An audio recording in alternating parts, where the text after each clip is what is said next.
Bende Mataram. Audiobook, novel silat. Cerita, Hapraktikto. Bab 27.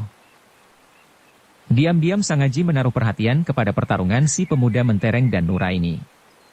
Mereka belum mengeluarkan ilmu simpanannya masing-masing, tetapi terang sekali kalau mereka bisa berkelahi dengan baik.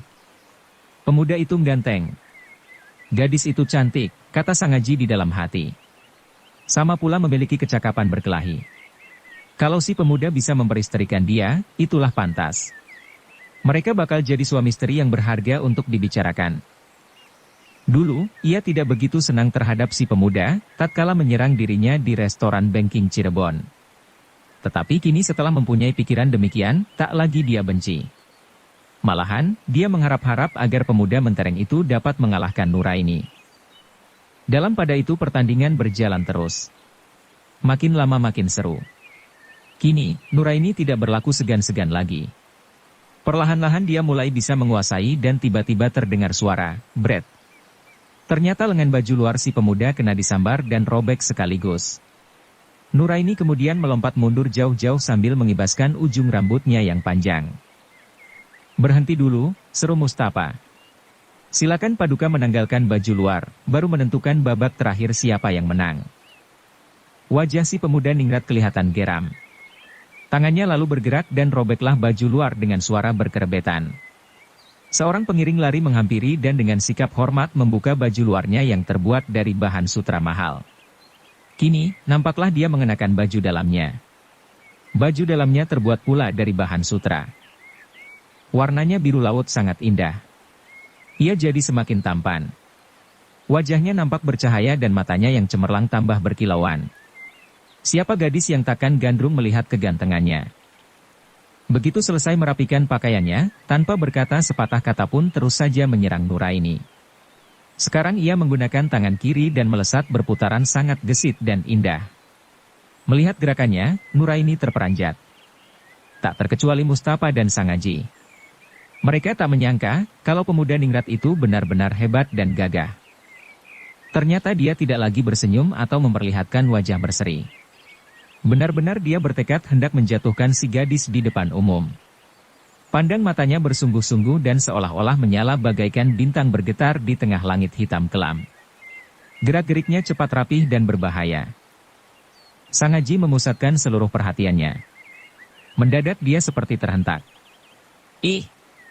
Bukankah gerak-gerik dan corak ilmu silatnya seperti Suropati, pemuda yang menyerangku di Jakarta dulu? Ah, apa dia seperguruan dengan Suropati? Pikir Sangaji.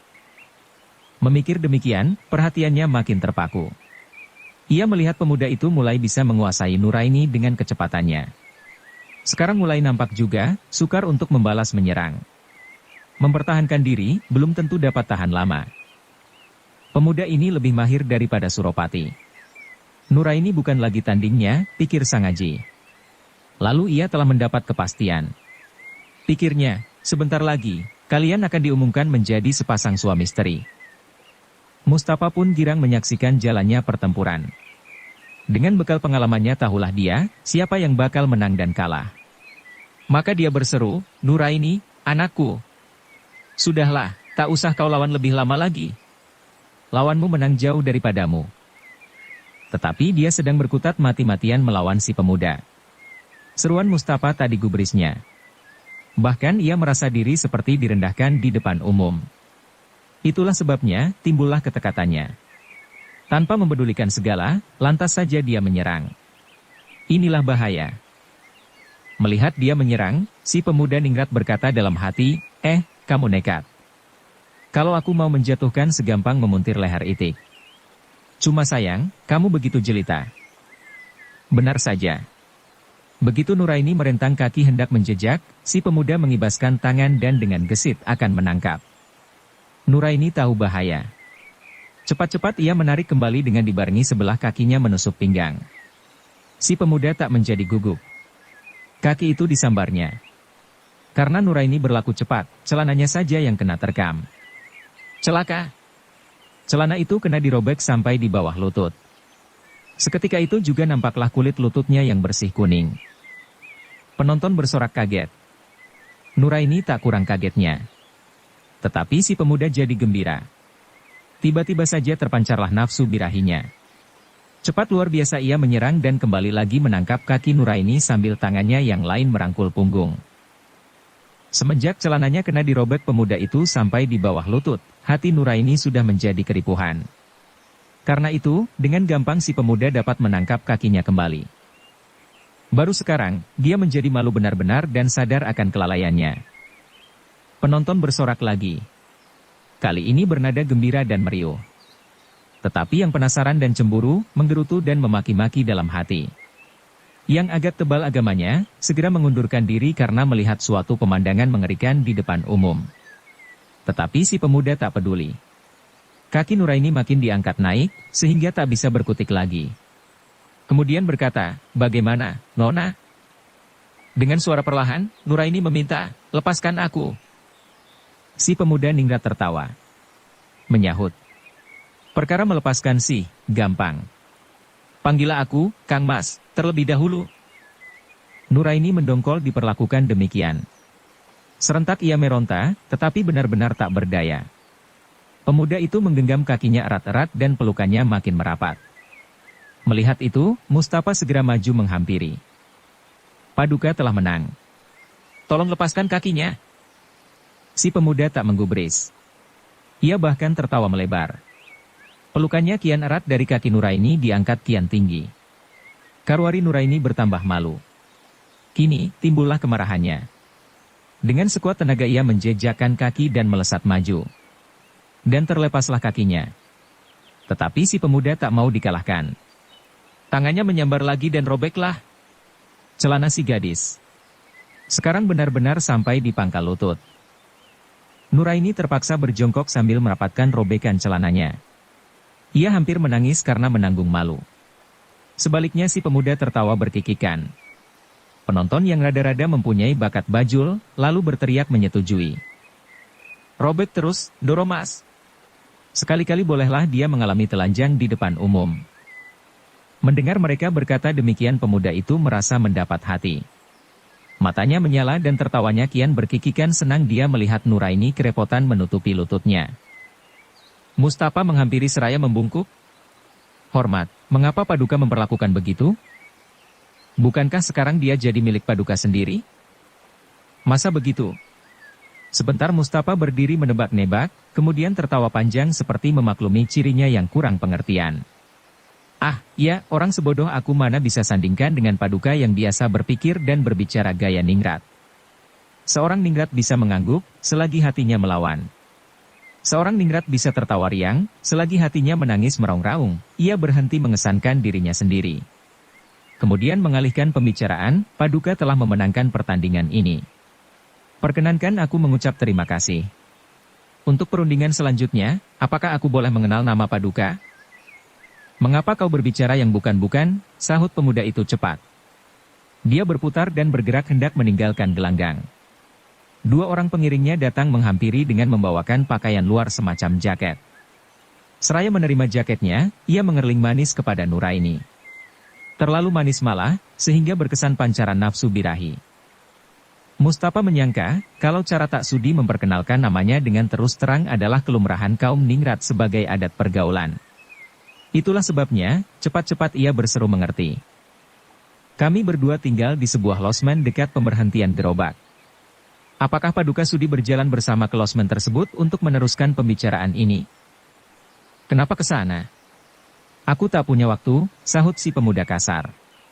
"Lagi pula apa sih yang mau kalian bicarakan?" Mustafa terperanjat, ia sibuk menebak-nebak. Air mukanya berubah. "Paduka kan sudah berhasil mengalahkan anakku," dia berkata dengan masih terus berteka-teki dalam benaknya. "Kalau sudah menang?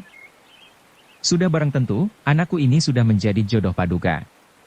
Paduka tahu, kalau dunia ini mengizinkan manusia berkelahi sampai mati mengenai 4 hal. 1. Urusan keyakinan sujud pada suatu kepercayaan. 2. Urusan negara. 3. Urusan jodoh. Dan 4. Urusan kehormatan diri. Ah, mestinya Paduka sudah pernah membaca cerita-cerita kuno. Semua buku-buku itu mengisahkan perkara pertempuran mengenai 4 hal tersebut. Sekarang ini, aku sedang berbicara mengenai jodoh dan kehormatan diri sekaligus. Kumohon dengan sangat, agar Paduka mendengarkan dengan sedikit perhatian. Mendengar ujar Mustafa, si pemuda heran sampai tercengang-cengang. Dengan suara tinggi, dia menjawab, jodoh? Urusan perjodohan? Kapan kita terikat perjanjian begitu? Ini kan main-main mengadu kepandaian. Masa soal jodoh dibawa-bawa? Kamu gila, masa aku harus berjodoh dengan anakmu, gadis jalanan? Ujar si pemuda ningrat tajam luar biasa, sampai Mustafa pucat. Penonton dan sangaji yang tadi ikut bergembira menyaksikan kemenangannya, begitu mendengar kata-katanya yang tajam berubah menjadi tak senang pula. Mereka jadi berbelas kasih pada Mustafa dan gadis. Alangkah hebat penderitaan hatinya, dihina dan direndahkan terang-terangan di depan umum. Kau. Mustafa tergagap-gagap deh rasa marahnya. Pengiring si pemuda begitu mendengar majikannya diperengkaukan, lalu maju sambil mendamprat. Apa kau? Kamu anggap siapa beliau? Apakah beliau akan kamu paksa mengawini gadis jalanan karena semata-mata menang berkelahi? Tidaklah semudah begitu. Paling tidak, kamu harus menghadap ayah dan ibunya. Tidak lantas berbicara dan ngomong tanpa aturan di tengah alam terbuka. Bukan main marah Mustafa. Serentak dia melompat dan menggaplok si pengiring sampai berkauk-kauk kesakitan. Bagaimana tidak? Gaplokan yang disertai suatu kemarahan luar biasa, hebat akibatnya. Gigi si pengiring rontok 5 biji. Lalu jatuh pingsan, karena melihat darahnya menyemprot keluar. Si pemuda mentereng tahu menjaga kehormatan diri. Ia tak mempedulikan keadaan pengiringnya yang jatuh pingsan. Sambil memberi perintah pengiring lain agar menolong kawannya, ia menghampiri kudanya. Tatkala hendak meloncat ke atas pelana, Mustafa berseru dengan nada marah. Jadi kau datang cuma ingin mengganggu kami? Jika sedari tadi kau tak berniat memperisterikan dia, mengapa memasuki gelanggang? Biar begini rendah dan hina, kami pun manusia yang mempunyai kehormatan diri. Takkan kami membiarkan diri menggerogoti tulang di jalanan seperti anjing. Takkan bakal membiarkan diri mampus telanjang bulat di tengah jalan seperti binatang. Tetapi pemuda itu tetap tak mau menghiraukan. Dia lantas melompat di atas pelana dan siap menarik les kudanya. Dan Mustafa habis kesabarannya. Dengan berteriak dia memaki, bangsat benar kau. Pantas rakyatmu tak pernah akur sama golonganmu. Dengarkan. Anakku juga takkan kuizinkan kawin dengan manusia anjing seperti tampangmu. Cuma saja, sekarang bayar celananya yang kau robek. Pemuda itu menjawab, robeknya celana dia, kan salahnya sendiri. Mengapa seorang perempuan mengenakan celana? Coba, dia tak banyak cincong mencari jodoh dengan mengadu kepandaian, takkan bakal mengalami peristiwa begini. Takkan bakal celananya robek sampai lutut, lalu dia tertawa berkikikan. Tubuh Mustafa menggigil. Tanpa berkata lagi, ia melesat menangkap kaki si pemuda hendak menyeretnya ke tanah. Untung dia awas. Begitu melihat Mustafa melayang hendak menubruk, ia menarik kakinya. Dia menang mudah dan menang cekatan. Dada Mustafa kena dibentur balik dan pergelangan tangannya dihantam telak, sampai tulangnya patah gemeretak. Karena kau menyerang, terpaksa aku membela diri. Lagi pula kalau sekali-kali aku tak menghajar padamu, tentu kau masih saja memaksa aku mengawini anakmu, si gadis pasaran, seru pemuda itu sambil tertawa mengejek. Lalu ia menjejak sanggur di kuda dan melesat ke tengah lapangan. Gerak-gerik pemuda itu memang cekatan dan gesit. Sayang, mulutnya terlalu tajam. Lagi pula, sikapnya begitu angkuh dan gaya tertawanya menjemukan pendengaran. Selain penonton golongan bajul, tidak ada yang senang padanya. Mendengar ia merendahkan Mustafa, mereka ikut jadi panas hati. Cuma saja mereka tak dapat berbuat lain, kecuali memaki-maki dalam hati. Mustafa bangun dengan tertatih-tatih. Pergelangan tangannya sebelah kiri mulai tampak bengkak. Tetapi ia tak menghiraukan. Mulutnya bergetaran, suatu tanda kalau dadanya serasa hampir meledak. Mendadak ia meloncat sambil berteriak, "Nuraini anakku! Biarlah aku mengadu nyawa." Si pemuda cukup berwaspada. Tahulah dia, kalau Mustafa sedang kalap. Maka dengan mudah, ia meloloskan diri dari serangan itu. Kakinya bergeser ke kanan, sedang tangan kiri disodokkan hendak menumbuk dada. Mau tak mau, Mustafa cepat-cepat menarik serangannya. Kini ia menangkis dengan tangan kanannya dan kakinya bergerak. Si pemuda kaget bukan main. Sama sekali tak diduganya kalau Mustafa bergerak sehebat itu, malahan berani menangkis serangan dengan serangan. Buru-buru ia menarik tangan kirinya dan diangkat tinggi untuk melindungi mukanya. Mustafa yang sedang kalap, tak mengindahkan gerakan lawan. Tangan kirinya yang sudah patah pergelangannya ditarik mundur untuk melindungi dada. Kemudian dengan tangan kanannya ia menyerang. Tatkala si pemuda menangkis sambil mundur, dengan sebat kaki kirinya menjejak tanah. Sekali melesat, kaki kanannya menerjang pinggang. Inilah hebat. Melihat Mustafa memiliki jurus-jurus berbahaya, pemuda itu kini tak berani lagi memandang rendah. Gugup ia merapatkan diri. Sekonyong-konyong tangannya bergerak menyambar pergelangan tangan kanan Mustafa sambil melesat mundur. Dengan begitu, ia berhasil melakukan serangan tipu muslihat. Nampaknya ia membalas menyerang, tak tahunya ia sebenarnya mundur. Saat kedua kakinya jatuh ke tanah, ia melesat lagi dengan mengembangkan 10 jarinya. Mustafa terkejut. Penonton pun tak kurang terkejutnya. Mereka sampai berteriak. Sang Haji yang memperhatikan gerak-gerik pemuda, kian jadi curiga. Aneh. Ini gerak-gerik Pringga Sakti.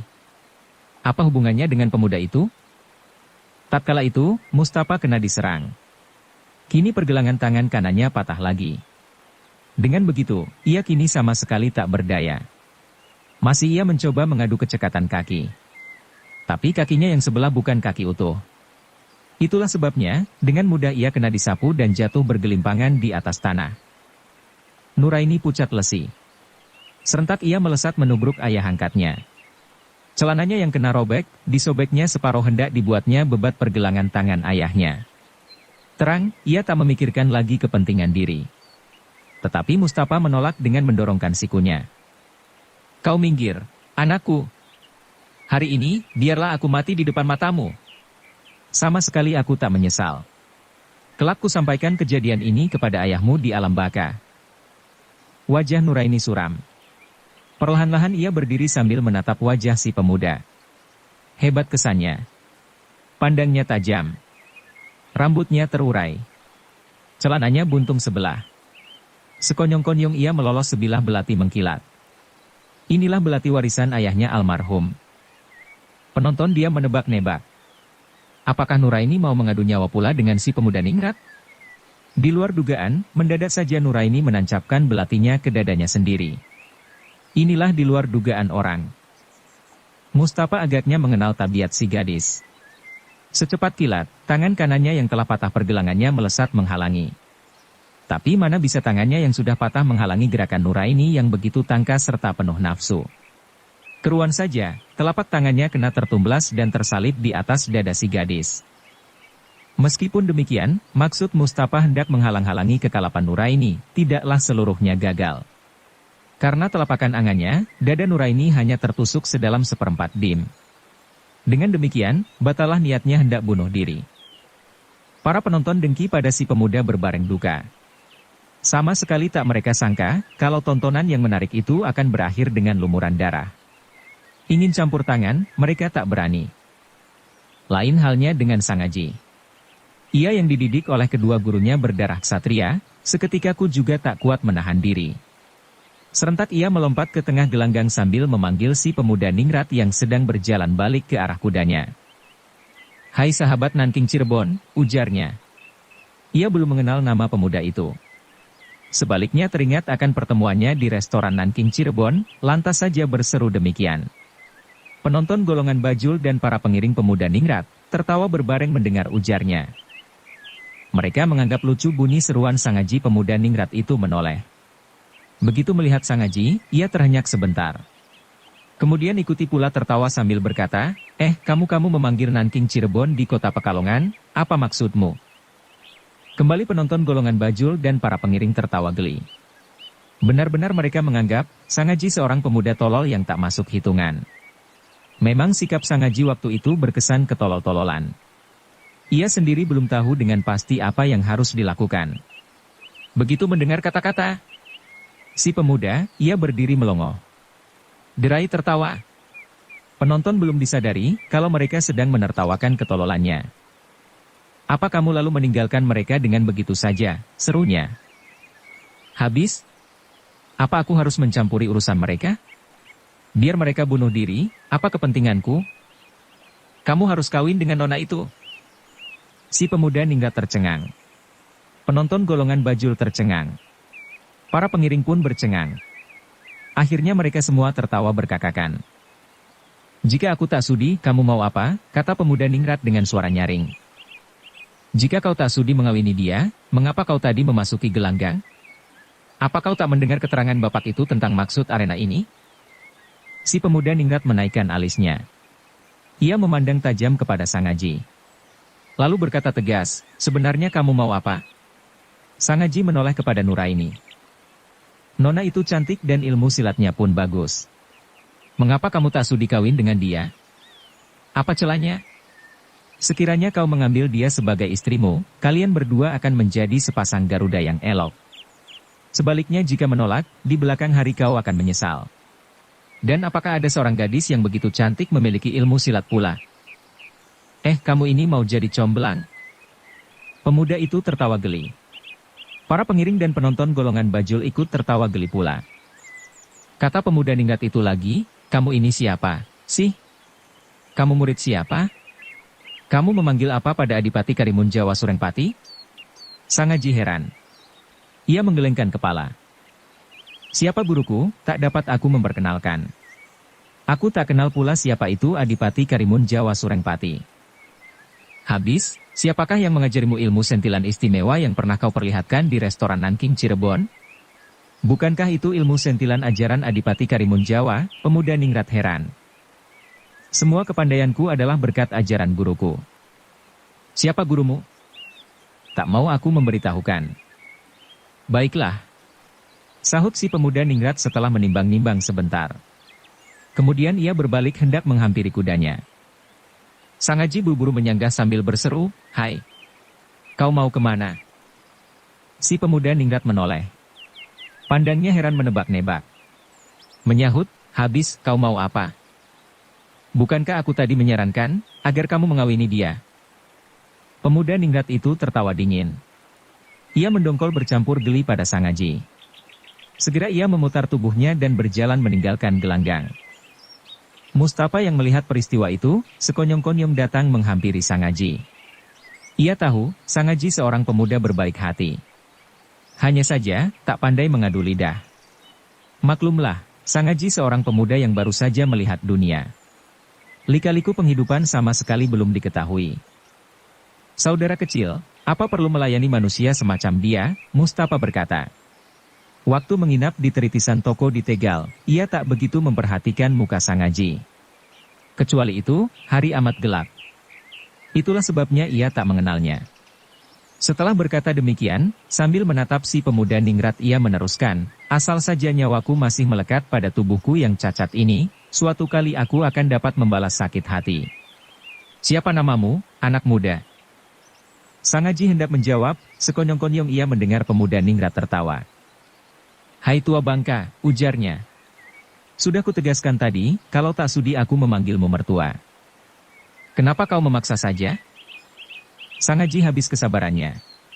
Ia terlalu iba pada Mustafa, karena itu tanpa mempedulikan segala lantas saja dia melompat. Kalau begitu, bayar kembali celananya, ia membentak. Si pemuda ningrat menegakkan kepala. Dengan pandang angkuh, ia mendamprat, kau golongan seorang yang suka usilan. Apa kau menaruh hati kepada gadis itu, tapi tak berani terang-terangan? Nah, ambillah dia. Kuhadiahkan kepadamu. Apa kau bilang? Sangaji membentak. Si pemuda ningrat tertawa berkikikan. Mendadak saja, Sangaji menggerakkan kedua tangannya. Inilah ajaran Jaga Saradenta yang terdiri dari 72 jurus. Begitu kedua tangannya bergerak, lantas saja menyambar dan mencengkeram tangan. Si pemuda ningrat terkejut bukan kepalang. Sama sekali tak diduganya, kalau Sangaji bisa bergerak begitu sebat dan kuat.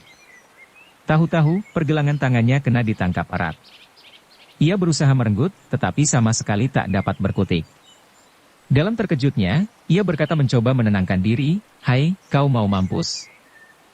Kemudian ia berontak sambil menendang perut Sangaji. Tetapi Sang Aji cukup berwaspada. Ia tak mengelak atau menghindarkan serangan. Sebaliknya ia hanya menarik tangan. Dengan begitu, si pemuda ningrat tertarik ke depan sampai tubuhnya terbungkuk-bungkuk. Batalah ia hendak menyerang perut, malahan kini akan jatuh tersungkur ke depan. Untung tubuhnya dapat bergerak dengan ringan. Begitu ia merasa terlempar, cepat-cepat menjejak tanah.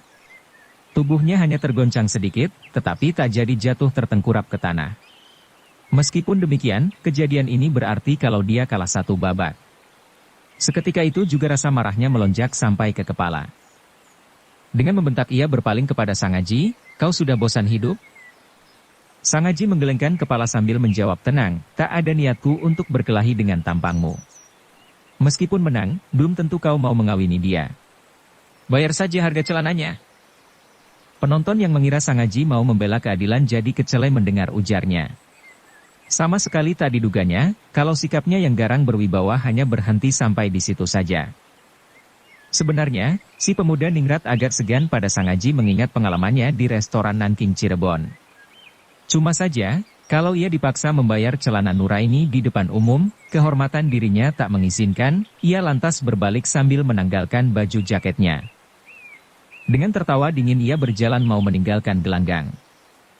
"Apa kau benar-benar mau pergi?" tegur Sang Aji. Pemuda ningrat itu lalu berjaga-jaga diri. Diam-diam ia mengatur tipu muslihat. Ia tetap berjalan meninggalkan gelanggang. Sang Aji segera menubruk mau menarik lengannya. Maksudnya hanya untuk menyanggah. Mendadak si pemuda ningrat berputar sambil menengkurapkan jaketnya pada gundul Sang Aji. Karuan saja Sang Aji yang tak menduga bakal diserang secara demikian, jadi gelagapan. Di saat itu si pemuda ningrat menghajar tulang rusuk Sang Aji sampai 2 kali berturut-turut. Bersambung ke bab 28. Dukung kami dengan subscribe, follow, like, komen dan share. Terima kasih.